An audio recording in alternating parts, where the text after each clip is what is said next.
Ladies and gentlemen, EVIT friends and family, it's our pleasure to welcome you to the EVIT 2022 National Technical Honor Society Induction Ceremony. Please stand as we recognize our candidates.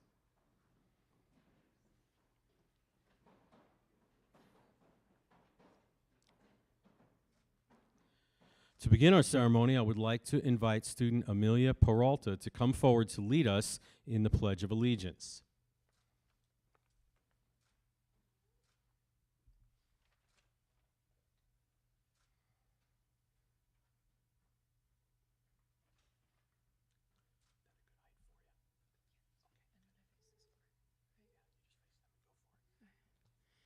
I pledge allegiance to the flag of the United States of America and to the republic for which it stands, one nation, under God, indivisible, with liberty and justice for all. Thank you. Thank you, Amelia, and please be seated.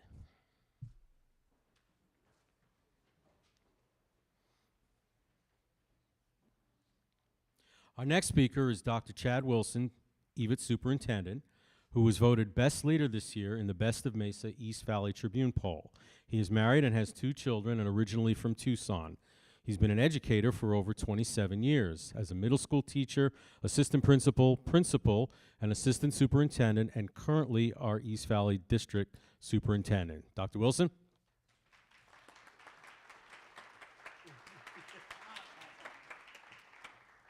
Good evening. Good evening. Good evening. It is a pleasure to see all of you.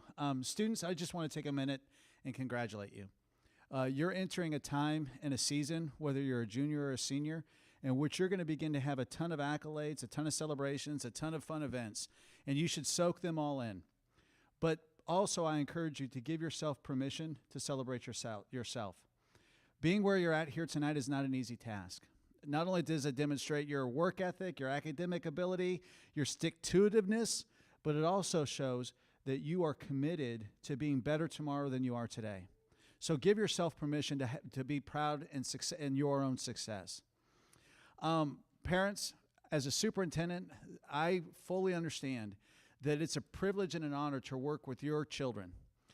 It really is. I've been in a number of districts, and absolutely the students that attend EVIT are by far the best students I've ever had the opportunity to work for. But I know that partly why they're here and partly why it's such a joy for us to work with them is because of you. I tell people that being an educator is the second most difficult job in America. The most difficult job in America is being a quality parent. But the fact that your loved ones, your children, grandchildren are sitting here tonight is a clear indication of the job you have done. So students, please give your parents, guardians a round of applause for the job they've done. There's some faculty and staff here today, too, at EVIT. As much as I enjoy working with the students and for the students, I am incredibly grateful that I get to work with and for the faculty and staff at EVIT.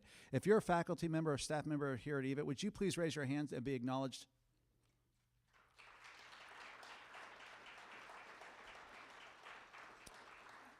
And last but most certainly not least, events like tonight don't just happen overnight. It takes quite a bit of planning and preparing and organizing. And I'd like to thank Ms. Holyfield for the NTHS sponsor here tonight. One more thing, then I'm going to get myself off the stage. At EVIT, we talk all the time about changing lives by loving our students and serving our communities. And my hope for you is that your experience at EVIT does 2 things.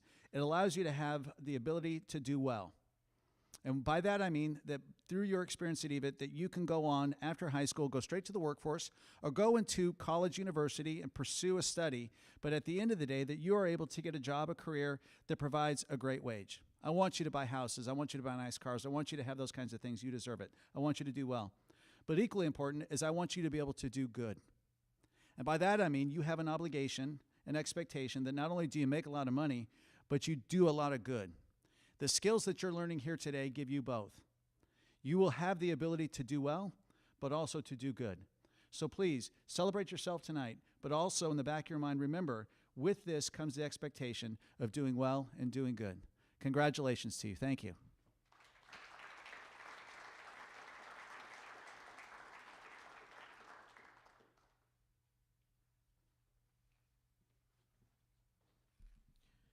Next up, we have a video presentation from Mr. Peyton Holland. He has invested many years with career and technical education programs and is currently the National Technical Honor Society's Executive Director.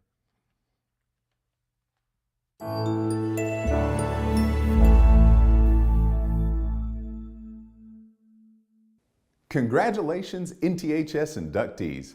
On behalf of all of us at the National Office and your fellow members all across the world, we're excited to welcome you to the National Technical Honor Society. Each of you have shown tremendous dedication and effort in acquiring the skills that you need to be successful in your next step, whether that's continuing your education and training or entering into the workforce. Your hard work, it's been noticed by your teachers and advisors who have brought you all together today to celebrate not just your outstanding individual accomplishments, but also the importance of career and technical education in your community. And I want to take just a moment to say thank you. Thank you to those teachers and advisors for the commitment they've shown to each of you and countless others in helping you develop your skills and to grow as a young leader. Now, as we sit here today, this is such an exciting time to be sitting in your shoes. You all have something incredibly valuable in your possession, something that can be a game changer, not just for you, but that can have a huge impact on the rest of us. That is, if you're willing to use it. That's something special, that game changer, it's your skill. The very skills and abilities that you've started to develop during your time in school are exactly the types of skills that our country and global community need to help shore up our economic footing and alleviate the pressures that service and supply chain shortages are putting on so many of us. We need great, skilled leaders just like you in healthcare, IT, construction, business management, and so many other areas. In a survey last fall, the National Association of Business Economics found that nearly half of American companies they surveyed reported a shortage of skilled workers. That means there's a tremendous opportunity for each of you because you are developing the skill and abilities that employers all over the world are having difficulty finding. If you continue to hone and develop those skills, I'll tell you, your potential is only going to be limited by how far you want to go. Embrace this moment tonight as we celebrate your incredible accomplishments. But beyond embracing, let this moment stir in you a desire to continue to equip yourself with every skill set that you possibly can. For each skill that you learn, every credential that you attain, it opens another door for you to decide how you're going to use your career to make a difference in both your life and the lives of others. And I want you to know that NTHS is here to help support you in that journey to grow those skill sets. I want to remind you all that NTHS provides nearly $300,000 per year in scholarships to support our members who want to continue their education, to continue their skill development. All of our current members and new inductees, you're eligible to apply for those scholarships right now. Just visit nths.org and log in to the student portal and get started. You're also going to have access to incredible benefits like letters of recommendations, partner discounts, and add-ons that will give you the opportunity to explore careers, develop your employability skills, and so much more. Simply put, we believe in you and we want to support you in any way that we can. Always know that NTHS exists to support and celebrate you. Students who believe in investing in themselves and in acquiring the skills that you need to build your futures.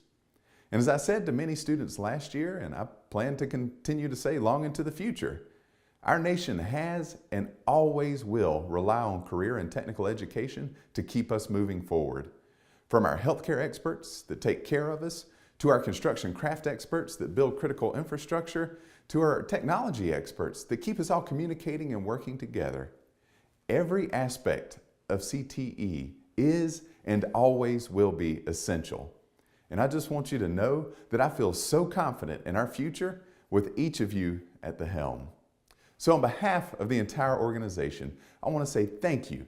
Thank you for your hard work. Thank you for your commitment. Thank you for embodying the 7 attributes of the National Technical Honor Society. And most of all, I want to say congratulations and welcome to the National Technical Honor Society.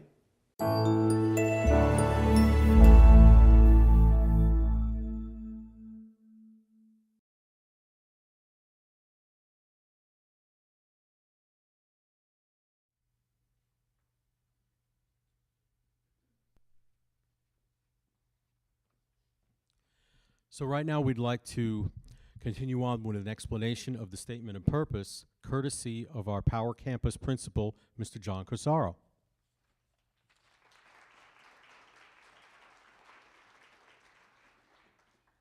Thank all of you for coming. This is a great night. And so I'm going to, at this time, it is proper to identify the 8 lighted candles of the National Technical Honor Society.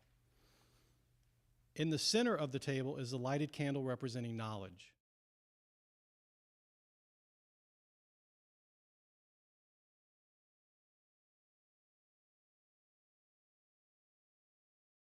Study in your technical program. The first member attribute is skill. Skill is the use of knowledge to develop great ability that is necessary to make a positive difference in a particular occupational field. Lynn lights his candle to represent skill. The second member attribute is honesty. Honesty is the quality of being truthful, trustworthy, and fair with everyone while at work or play. We light this candle to represent honesty. The third member attribute is service. Service is giving assistance and being ready and able to provide a helpful and useful act. We light this candle to represent service. The fourth member attribute is responsibility. Responsibility involves the ability to act without guidance or superior authority and being answerable for your actions. We light this candle to represent responsibility. The fifth member attribute is scholarship. Scholarship is the distinctive mark of one who has mastered an area of learning, as reflected in the quality of his or her work, especially with respect to scope, thoroughness, and care. We light this candle to represent scholarship. The sixth member attribute is citizenship.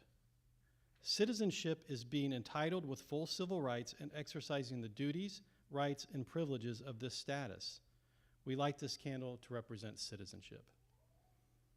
The seventh member attribute is leadership.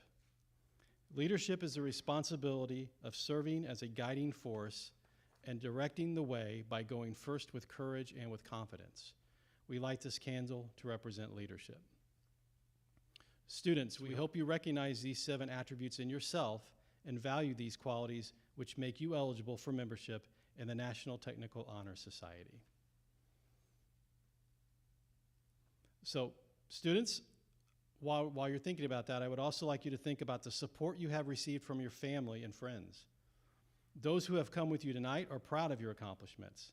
They are here because they care about you and your success. Please take this time to show your appreciation of them.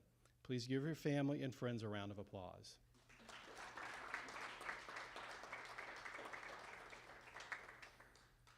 In a few moments, we will be inducting each of you into the National Technical Honor Society. You have each maintained a 3.75 GPA and excellent attendance records during the school year. It is because of your dedication and hard work that you are receiving this award. You should be proud of your accomplishments. I challenge you to live up to the ideal conveyed in the NTHS slogan. Excellence in America's workforce begins with excellence in workforce education. Also, I would like to take a few minutes on top of Dr. Wilson to thank the fellow staff members, the teachers that are here, and the parents that are here. Because of your hard work, that's why these students are here. So please, everyone, give everybody themselves a round of applause for all the hard work that we've done tonight.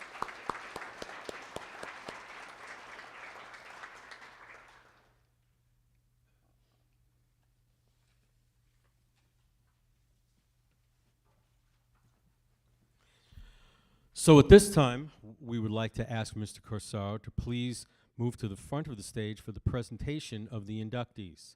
Parents, just so you're aware, as the students cross the stage, they will pose for a photo opportunity. So will everyone please stand, and will the first row please come forward to be recognized?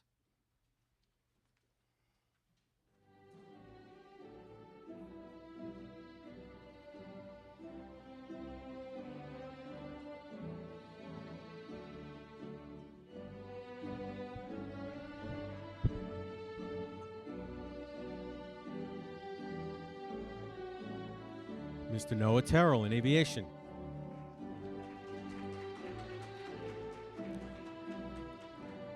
Ms. Sophia French in veterinary assisting.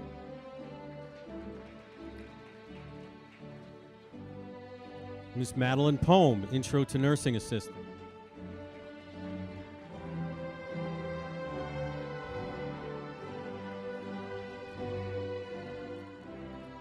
Ms. Maya Mendoza, cosmetology.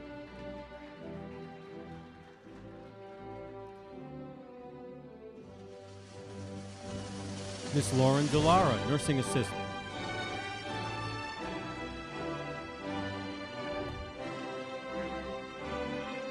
Ms. Kaylee Moss, cosmetology.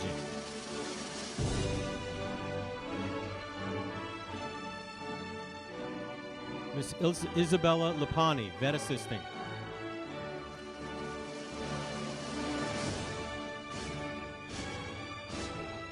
Ms. Anna Calvert, veterinary assistant.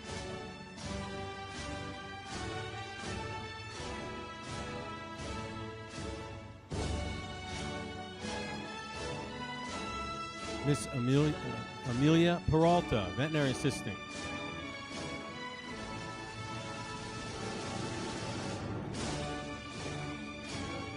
Ms. Samantha Lindeman, medical assistant.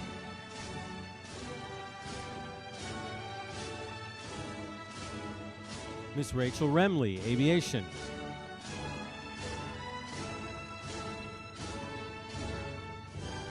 Ms. Brooklyn Simmons, nursing assistant.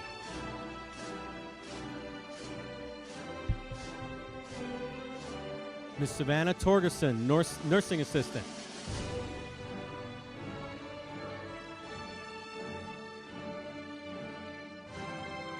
Ms. Kiara Wynn, medical assistant.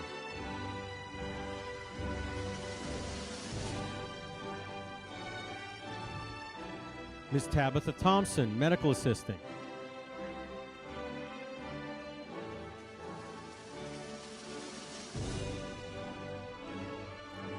Ms. Ainsley Naples, veterinary assistant.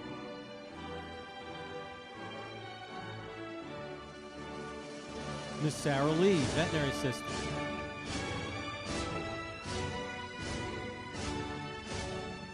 Ms. Chloe Gherkin, nursing assistant.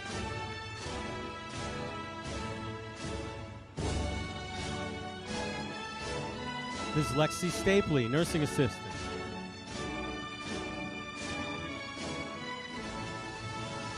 Mr. Levi Adding, future engineers.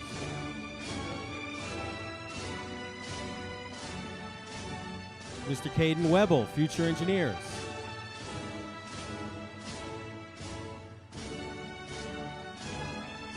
Mr. Noah Adding, nursing assistant.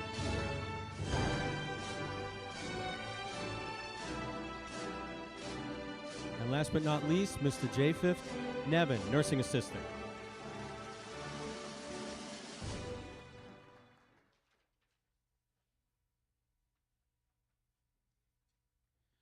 At this time, I would like to invite Brooklyn Simmons, along with the students, as they continue to stand together to recite the National Technical Honor Society Pledge.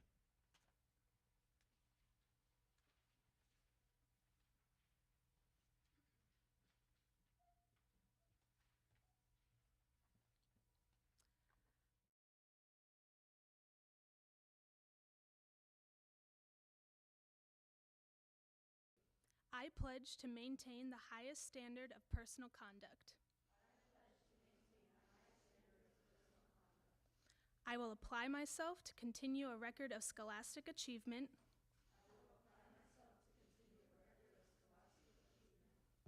And I will strive for excellence in all aspects of my education. I will invest my talents, my skills, and my knowledge in a career of my own choosing.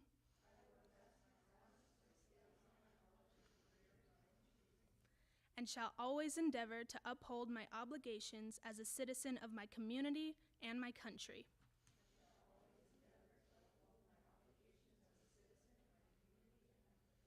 Thank you.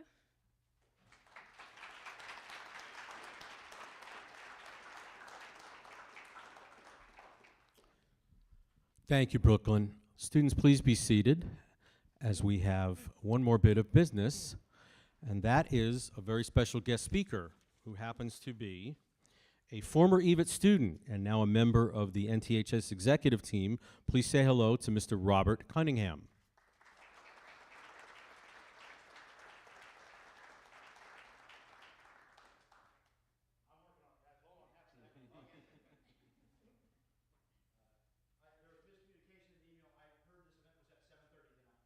So I got a text 13 minutes ago that said it's going on now, and I went, yeah. So if there's any law enforcement officers in the house, I was within a certain distance. I was at no way, shape, or form. Sweet. Oh, okay. All right. Great. Okay. Good. Okay. So sorry for that. I'm glad I'm here. I am a former EVIT student, as they said. And it's a distinct privilege to be asked here to come speak to you all tonight. Thank you, EVIT, for letting me do this. Thank you, parents, for everything, and guardians and other people that supported them in what they're doing. Obviously, I assume you heard all of the stuff about the Honor Society and about EVIT and all this stuff, and that's great, but this is your night. You guys earned this. They gave the opportunities, they gave you the environment in which you could excel, whether that is a good environment that you could excel in or one that was a harsh environment that led you to where you were, but you had to do it. I'm a solid 2.85 GPA. When they asked me to come speak to you tonight, I was like, what am I going to tell these people when I do not qualify to sit in your seats? I never had the option to sit where you are. As far as absences go, I ditched my high school for a week.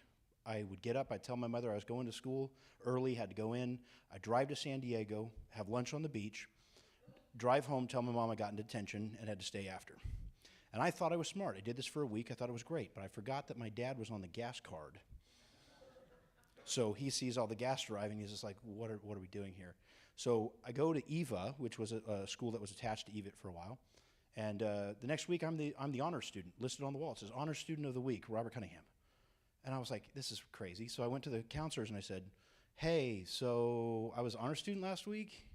Who put me in for that? They said, oh, all your teachers did. They knew what you're doing. Have a good one. And don't do it again. And so I don't qualify at all, even 1 week's activity, to be sitting where you're sitting. So I have some advice that I stole from other people because they went and experienced their life, and if you can learn from other people's mistakes, then you don't have to make them yourself. So the main two people who I stole this advice from is Rob Bradow, who is the head of Industrial Light and Magic, and the other one is Jim Mattis, who was the general in the Marine Corps and then the Secretary of Defense for many years. So I take no credit for what I'm putting out here. I'm sorry, I forgot. I was supposed to give you guys a bio and tell you why you should care about this, but I worked for National Geographic, worked for the Department of Defense. I've been in 27 countries. I'm a pilot.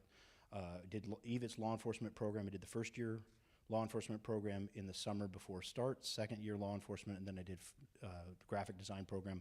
I'm the chairman of the advisory board on multimedia studies at EVIT. There's all the bio. I don't care. Thank you. Okay, so in life, where you guys are going now, some of you are staying, some of you are departing this year, you're going to be faced with challenges that cause anxiety, that cause frustration, that you worry about whether or not you meet a certain standard or whether you can get the job done. Ignore that and just start. Just start. Because as you go, you can readjust, you can move a little bit, but if you don't start, if you let that anxiety cripple you, then you got nowhere to go. So rule 1, just start. Rule 2, don't quit. Once you start, don't quit. Now you can readjust. You can go to a different school. You can go to a different job. You can go do things. Those are readjustments. They're not quitting. Quitting's when you stop and you walk away. Failure is only failure if you don't learn from it. You know, we have people here that have very scientific minds. You understand that experiments sometimes don't give you the results that you thought. That doesn't mean that it's a failure. It's just something that has to be adjusted. I told my mother, she watched the live stream last night, and she said, get off your cards, don't use your cards. And I'm like, sorry, but I'm trying to make sure I cover it all, so please bear with me, I'm sorry. You're now tasked with leading. But what you don't know is that you've already been leading. I assume that most of you have social media presences. You have Facebooks or an Instagram, or you have some way that you stay in touch with people. And oftentimes, those become public. Some people want to be influencers, they want to be out there, they want people doing that. Other people just want to stay in touch. If you have those social media and such, you are already leading. You are already inspiring. People are already watching, people you don't know, friends, families, people that are, friends of your parents and such who follow you. They're watching you right now. So you're already leading, you're already setting an example. Keep it up. Okay, refugee from accountability, never walked in shoes, handouts, all that. My grandfather had to talk at Embry-Riddle Aeronautical University years ago, and he was just like me, very scientific, very methodical, wanted notes on everything. And as they're driving to the airport, driving from the airport to Embry-Riddle, he's in the car with this general who's running Embry-Riddle, and he pulls his speech out and starts going it over with the general. And the general goes, "Oh, that's your speech. Let me see it." So he takes the speech and looks at it, rolls down the window, and he throws it out on the freeway. Now, Harry, my grandfather, goes nuts. He's like, "That's my speech. What are you doing?" And he said, "Harry, just talk from your heart." And so allow me just to talk from my heart for a minute. Some of you I've met, some of you I've seen in our programs as graphic design or otherwise. But most of you, by and large, I have not had the opportunity to spend time with. So permit me the selfishness of being proud of you, even though I don't know the details of what you've done. I know your academic records. I know what EVIT does. No one forces you to come to EVIT. Somebody paid, whether it be you or someone else, or a scholarship to have you here, and you were faithful with that, and you took the initiative to do what you did to bring that brought you here. So I'm proud of your accomplishments on your behalf. Other than that, I just want to tell you that you're in a very privileged place. This time in the world where you have access to all of these different things, whether it be internet or things many of your parents didn't have those opportunities. So I would challenge you this. You've set the standard for yourself, and you've kept it. Now keep that standard with the people that are on your left and your right, not tonight, but also as you walk through life. If you raise a bar, you set a bar for the people around you and say, "I will not tolerate people that don't do the right thing or otherwise," they'll rise up to that. But it's far easier to do the right thing when somebody around you is doing the right thing, and it's far easier to do the wrong thing when somebody around you is doing the wrong thing. So set an example, do what is right. And you've been given a nugget of information, you've been given knowledge, you've been given experience. You now own it. You own the curriculum, you own what you learned, you owned this knowledge, and now it's your responsibility to pass it on. So be giving with your time, be caring with the people around you. When somebody who doesn't understand wants to learn, they want to learn. When someone critiques you and tells you that they don't like something you did or otherwise, understand that they're doing it probably because they're wanting to improve you. So look at them and say thank you and learn from what it is. But be kind to other people when they ask for input or such. But most importantly, be kind to yourself. As you go into college, you go into these, you may find it hard to maintain the same GPA as the rigors of academia increase or your jobs increase. And sometimes that's a stressor. But it's okay. No one can take tonight from you. No one can take this from you. And finally, if any of you, if I can do anything for any of you, stop by, get my information, and whatever. If you guys are going for jobs, going for anything else, I know what EVIT's curriculums are. I know what you guys have achieved, and I'll gladly put any weight that I have behind you. I'm proud to have sat in similar seats, though, in the back, never up front. I'm proud to have been taught by some of the teachers that are in this room, and I'm proud to help the next generation. But I consider it a responsibility to help you in any way I can. So if there's anything we can ever do for you, please let me know. Thank you, and it was an honor and a privilege to fly from Atlanta, come here. I could be anywhere in the world, but I'm here talking to you guys because you are worth it. And thank you for giving me the honor and the privilege to be present for this ceremony and to be able to talk to you. Thank you.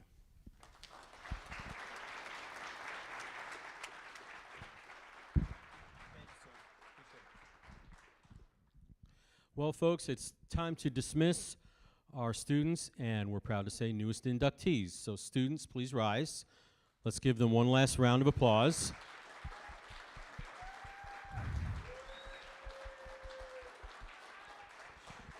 And we are going to ask you to follow Mrs. Hollyfield for dismissal.